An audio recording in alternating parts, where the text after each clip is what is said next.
Bioshock 2, which got an 88 from Metacritic. And I know, as we've been talking over the last few weeks, you're playing through the Bioshock series.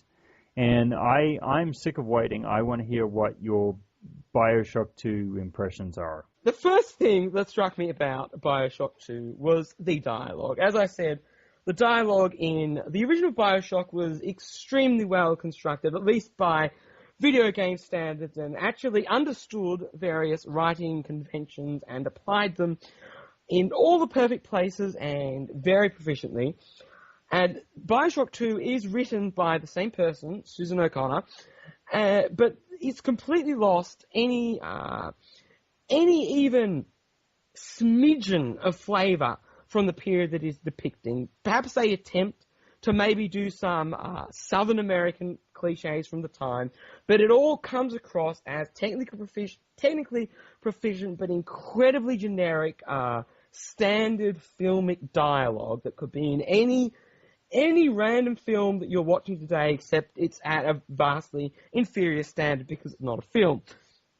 So that was you said Susan O'Connor wrote this, and she was the one that wrote the original. Yeah. This struck me as odd. I'm not a credits reader. I would have thought from all the interviews and everything that Ken Levine wrote, quote, both of them. Well, in games, with the writing, generally, the people that come up with the story and the plot and the characters and all that sort of stuff, and even character development, do not write the actual script. What happens is a script writer comes in and writes the script. So when I say writing, I'm referring to the script. Dialogue. Yep, the dialogue. Right. Yep. Right on. Yep. And so all the flavour has been completely lost from the dialogue, despite the fact that she is still clearly, technically, a far superior writer to the vast majority of video game writers. Obviously, none of the style and panache that was present in Bioshock was of her own artistic intent. So that presumably came from Ken Levine. He told her to write this, and she was good enough to actually carry out his intentions. And the same thing actually applies to the visual as well. Whereas Bioshock had an extremely original, and even though you hate it, there's not many games that look anything like Bioshock whatsoever. They've gone for, even in the architecture, what they've done is they've gone away from this very cartoony, stylized version of Art Deco to a much more horror-centric visual style, which means that there's much more degradation in the buildings and much more decay. There's lots of dirty walls and concrete passageways, and it's just lost all of this incredibly interesting style compared to most games.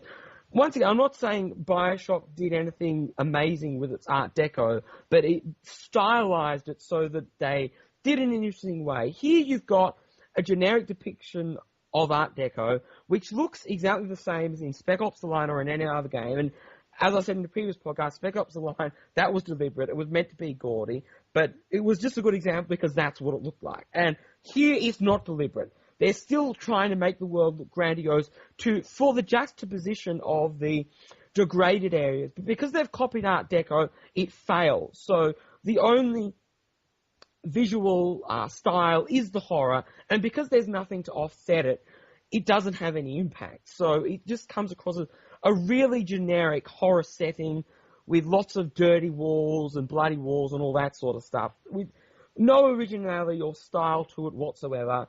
And the character models have gone from, once again, extremely original toy-style teen characters, and once again, you hated them, but I'm pretty sure you agreed that there aren't too many games that have characters that look like teen toys, to what are just your garden variety, half trying to look realistic, half trying to look cartoon characters with this plasticky skin that was still a major problem in 2010, when this was released. And even in the way that the story is composed, one of the bizarre things about the original Bioshock was the fact that the conflict and the protagonist, the conflict was Tenenbaum fighting for redemption. That was the overriding conflict and theme that carried through over the entire game. And she was basically the protagonist of the game, yet she wasn't the player character, or even ostensibly the main character, yet she was bizarrely the narrative protagonist. That's gone here. The protagonist in this game is clearly you. I don't think this is a spoiler. As far as I can remember, this was part of the marketing. You're playing as a big daddy, and you're basically being guided by some character in the game, a teenage girl who may or may not have been your little sister at some time in the story. And the funny thing is, when you say teenage, is she 18? I would say she's probably mid-teenager, so like 15 or 16 or 14, around that sort of age. I don't think it ever says exactly, but around that sort of age. Maybe she is 18, I'm not sure, but my impression was mid-teens. But anyway. Maybe she's barely legal, which would make her 18. Barely legal would be 15, actually. You're no longer in America. Though actually, what? So actually, hang on a second. You are in Queensland, so maybe the age of consent is 18 in Queensland. But in Victoria, the age of consent is 16. And the majority of states in Australia, the age of consent is 16. I think there are some discrepancies here and there, but I can't remember what they are. But anyway. Well, in any case, before we go into the detail of the age of propriety in various states and regions, you have totally spun me around with 2 points in your soliloquy. One is that the Bioshock did provide a unique setting, one that has not been seen in many other games, if any. I can think back to some of the Sierra games that did provide an Art Deco setting, but not to the same extent, and certainly not with the same level of immersion. And you also made reference to the tin toy opponents, which you said that I hated as well. But when you think about it, in many games, the non-playable enemy opponents are essentially tin toys. Perhaps not in aesthetic, but in terms of their presentation and how they act. So, like, to reference a game that we both played recently, Uncharted, basically you have the same guy wearing a towel on his head, running at you in the same manner, looking identical to the same 120 guys that you killed before him. It's really not... It's actually more truthful to present them as toys, because that is exactly what they are. And that's one of the things. That's one of the reasons why I love the look of the characters in the original Bioshock, because in some ways it allows you to get into what you're doing, which is, of course, playing a game. And a game. The artifice. Yeah, exactly. Right. It's underscoring the artifice of what you were doing. You're not really killing real people who have individual thoughts and lives.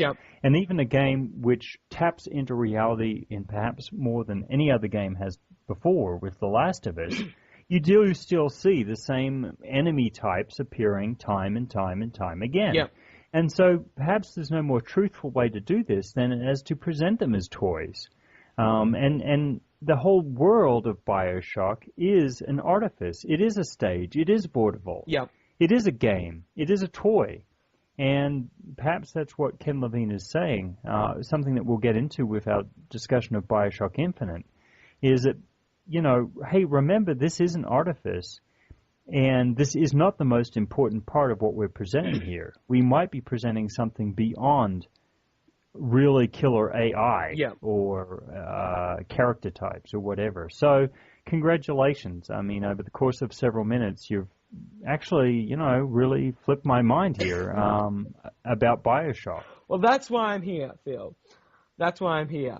And actually, funnily enough, the one game that I can think of where that is not so apparent is actually Stalker, because of the way that the AI acts. Is not that you think that the people you're killing are people, but you don't actually think of them so much as toys. You think of them, it's kind of hard to describe. You think of them... Or parts of the level. They're just a part of the level, Not even right? that. They're not only parts of the level, they're part of the environment that you're in, and also you think of them as these fake animals within a level. So you approach them as if you're interacting with AI, as opposed to as if you're interacting with toys, or with, if you want to get into the falseness of another game, or interacting with people, with fake people. So there's actually a truthfulness in, if you can get the AI so good that it doesn't appear that you're interacting with completely mindless toys,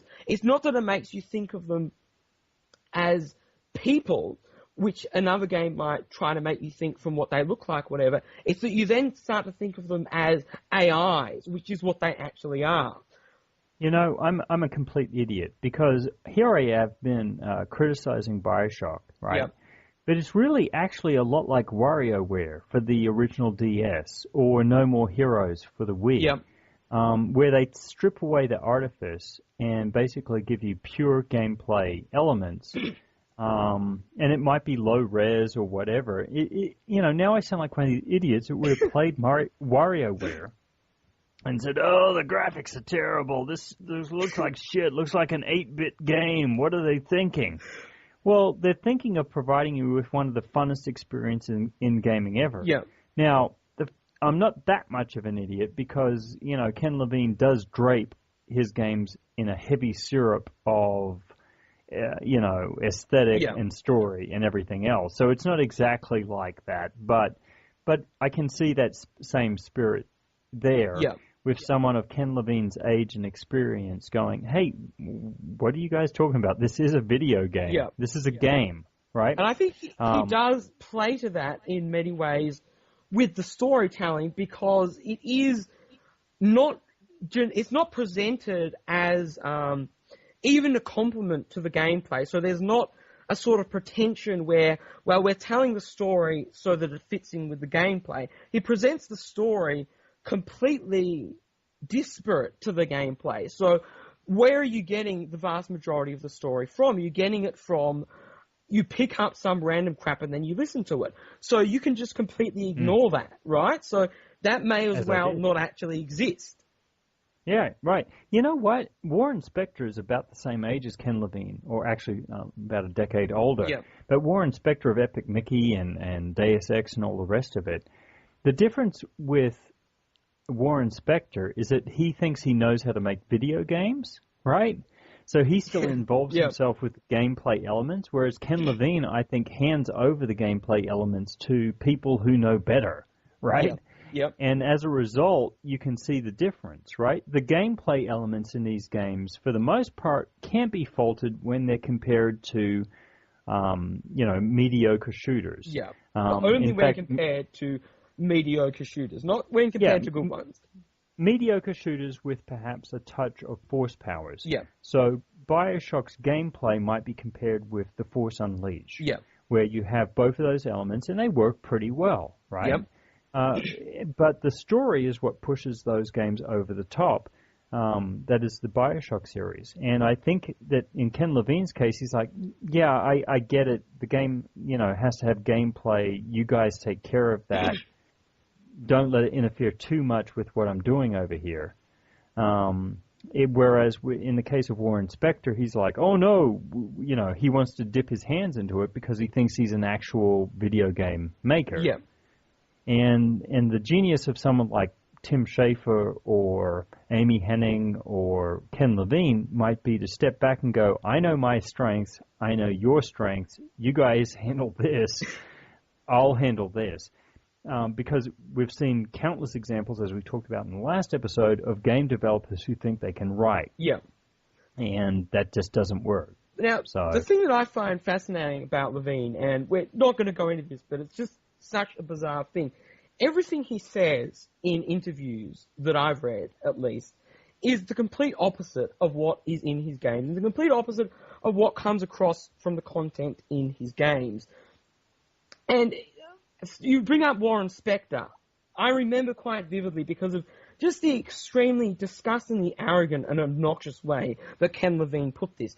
There was an interview from around sometime after Bioshock was released in Hyper Magazine. As you can probably tell, I'm a large fan of Hyper, in which he basically shitted all over Warren Spector, saying, well, this dickhead didn't know how to design games. What he did was, he gave you 5 paths to move through a level, whereas what I do, who's a genius game designer, I give you a bunch of tools in the one area and let you choose what tools to use.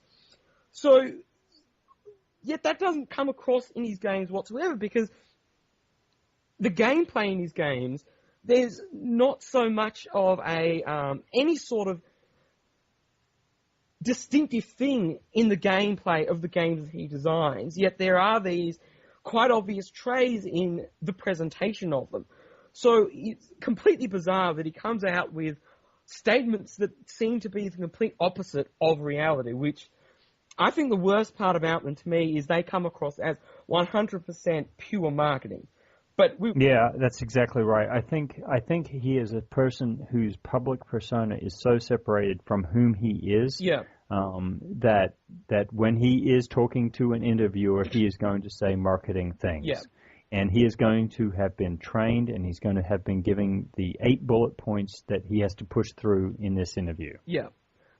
Because from his podcast, you can see he's a totally, genuinely effusive person who's very positive about everyone who's in the industry. Yeah. Right? Except in interviews. Yeah.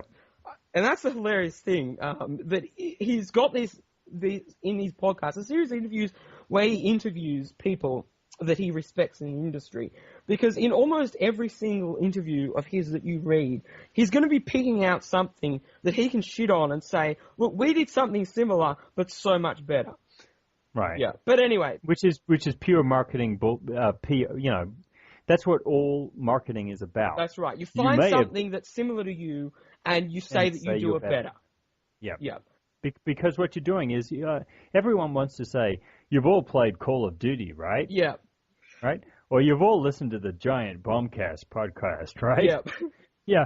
We do that, but we do it a little bit better.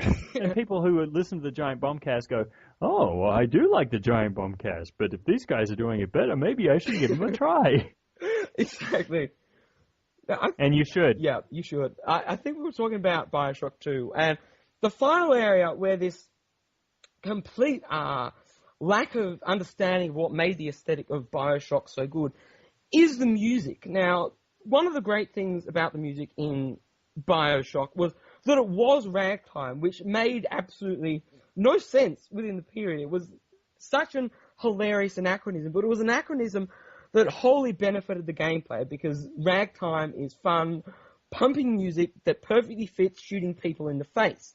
What they've done here is they've gone for music that actually fits the 60s and what people would expect in the 60s much more. They've got these soft pop songs where people are singing this sort of faux opera voices that aren't really opera voices, but that's the best way I can describe pop singing from the time period, which fits much more with the time period, but is actually really boring to listen to within the context of the game, and so incredibly generic.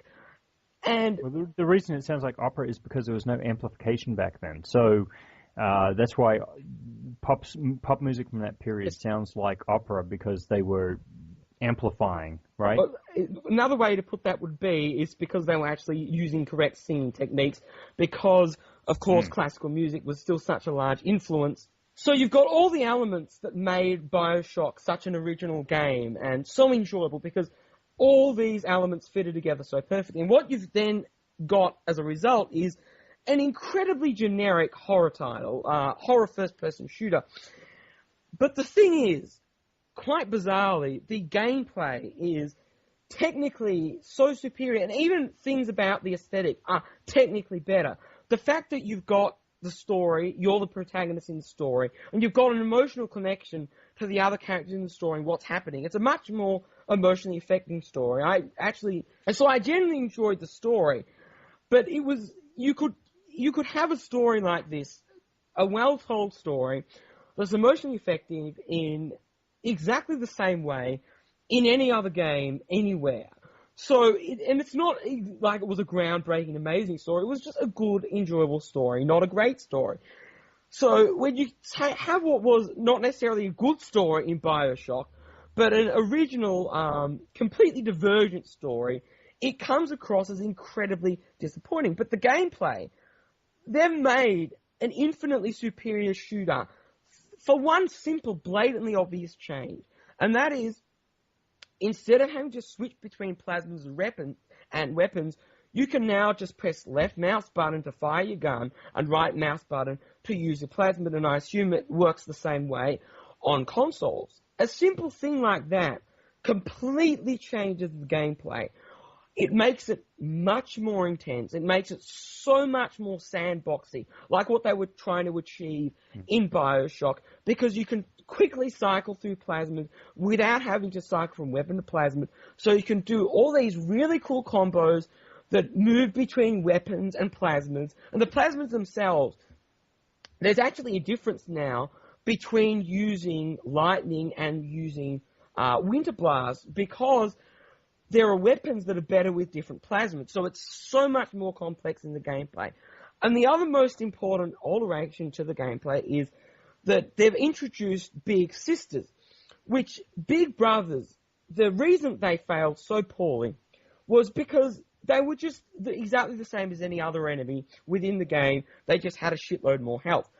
The big sisters in the game are these incredibly fast-moving, badass horror enemies that look awesome and imposing. They've got these giant atom extracting syringes. They're perfect horror enemies. They can stick on walls. They can walk on ceilings. They can charge you. They can shoot you. They have actually a variety of different moves that you have to learn. So they're actually an interesting enemy to fight multiple times, and they've redone the level design completely so that it's not this shopping mall / dollhouse design. It's genuine, proper, sandboxy sort of first-person shooter environments where there's enough area for you to go around and get in these massive random battles. And you can walk into these battles accidentally because you might have got a little sister to go along and help you, and you harvested some Avon, and you've got to protect them. So that can get pretty boring because you're doing the same every time. You're just protecting them after wave of the enemy. But what happens is you set up all these traps, a Big Daddy might wander into it, and suddenly, well, okay, Big Daddies are still pretty fucking boring to fight, but because the combat is so much more complex, if a Big Daddy randomly wanders into one of your traps, you're fucked, and you've got to then be involved in this whole new massive epic battle. So the combat is exactly what Bioshock would have been, 100%. And there's no excuse for Bioshock failing in combat. There's an excuse for the level design, but not for the mechanics. And despite that, you're still thinking the whole time, well, yes, this is actually a pretty good shooter. And in many ways, an original shooter, because there aren't that many modern sandbox shooters, because everything wants to be a corridor shooter, right? Right. The main thing... I was thinking of Serious Sam 3 as the most recent, open world shooter. Yeah. And the major issue is, and the reason that it can't be this amazing original sandbox shooter is because of Bioshock's influence, and because they've clearly thought, okay, we've got to do some stuff that is like Bioshock. So they've designed the levels ostensibly like Bioshock as these large areas that you can explore. The issue is they don't understand why that worked and why it didn't work in some ways, but worked in its own, doing its own thing. What they've done is, in Bioshock, it was a proper sandbox game. So, in the sense that you can move around levels and you can go back to them, all that sort of stuff, which gives you a genuine sense of the area. Here, they've completely removed that. They've made it, you complete an area, that's that. That's the end of the level. You can never return. This has resulted in them making every time you enter an area, you then move to the end of the area and you come back. So they've thought that to flesh out the length of the game, as Bioshock did by including backtracking, we can do it by forcing you to move through exactly the same area 5 minutes after you've already done it. No, this is backtracking at its absolute fucking stupidest and its worst. And it doesn't work. Because they've made the gameplay successful sandbox gameplay, it then becomes jarring and a pain in the ass. So, and there's lots of little things like that. For example, the other reason that it was somewhat interesting to go back in areas in Bioshock was because the design of them was nothing like the vast majority of the games around, and it didn't fail in the same way as other games. I'm not saying the level design was perfect, but it was somewhat interesting to go back into certain areas because it was different. Here you've got generic horror levels. You can't do backtracking in a horror game, for God's sake, because in a horror game, in a generic horror game, why the fuck is it interesting to move through the levels? Because you've got scripted jump scares and stuff like that you're running into. When you're going back through the fucking level, they're gone. So there's nothing interesting about the environment whatsoever fucking ever. And the only reason that's there, which wasn't even necessary, is because they've got these fucking power to the people junctions that you have to look for. There was no reason for the fucking to do that. You can just simply have some sort of currency, right? And you have an upgrade station that is repeated at certain areas in the level, so you're not going to fucking miss them. Which is what they do with Adam. There's no reason to fucking include them except that it was some stupid motif from Bioshock. So it could have been this incredible sandbox first-person shooter in terms of gameplay, but they wanted to do stuff from Bioshock so that it still felt like a Bioshock game, but it didn't feel like a Bioshock game because they didn't do anything that was original about the gameplay of Bioshock. They included random shit with no fucking logic whatsoever from Bioshock.